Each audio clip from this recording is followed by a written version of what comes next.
your verdict. Give us the answer. Professional ethics is something which I learned from him in a very big way. And he stood by it till his death. There were other aspects of legal practice which I picked up from various other seniors at the bar through the period. I would possibly say some of them from whom I picked up certain nuances of law, where definitely I should mention Mr. Kapil Sibal, with whom I worked in a very important matter on contempt jurisdiction. Mr. Sibal was then well known in Delhi, but not yet pan India as well known, and he came to Madras High Court for the first time, leading me. And really I learned from him how case law is to be interpreted and law of precedence, things like that. Because my father was not a great one for precedent law. He always used to get on to first principles and argue on it, and sometimes he would say, this is the proposition of law which I want to argue. I'm sure that must be the correct legal position. You check up, maybe you will get a judgment for that. And 9 times out of 10 he would be right, and we will get a judgment of the Madras High Court or some other High Court, or maybe even the Supreme Court itself, right on the very same point which he was planning to argue, because he would follow logic and reason in what he wants to say. From Kapil, I learnt the importance of how you interpret case law. How important is that, sir? It's very important because it's very easy to just take a case and read a sentence from there, and you immediately think, I got the answer to my case. This is exactly what Supreme Court is saying in so and so versus so and so. Take this sentence. It was Kapil who taught me that never cite a case before a court unless you have read that judgment from cover to cover,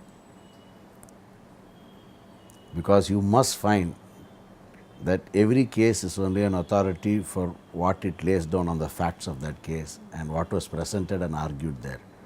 So taking a stray sentence from here or there will be no use at all. And at that time he had just completed arguments before the Constitution bench in another judgment called Krishna Kumar versus Union of India, a railway employee's pension matter, where he succeeded in arguments before the Constitution bench to say that this Nakara versus Union of India used to be the most often quoted mantra in any case involving service jurisprudence, Article 14 and 16, Nakara versus Union of India.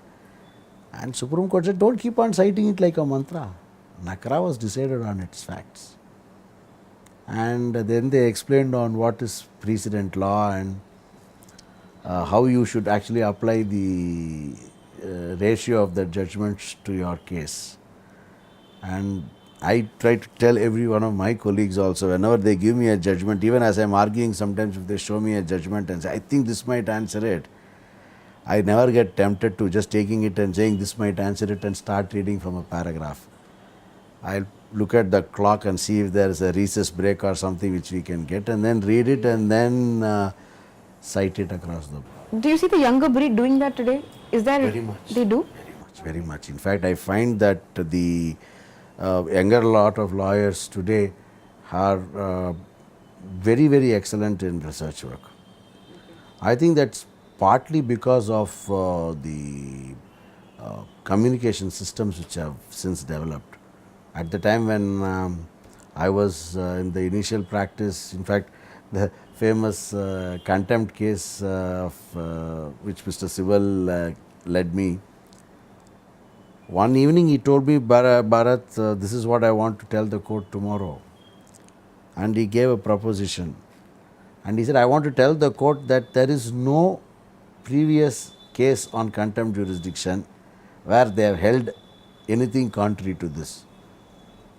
So I just put my jaw down and said, how do you propose to say that, sir?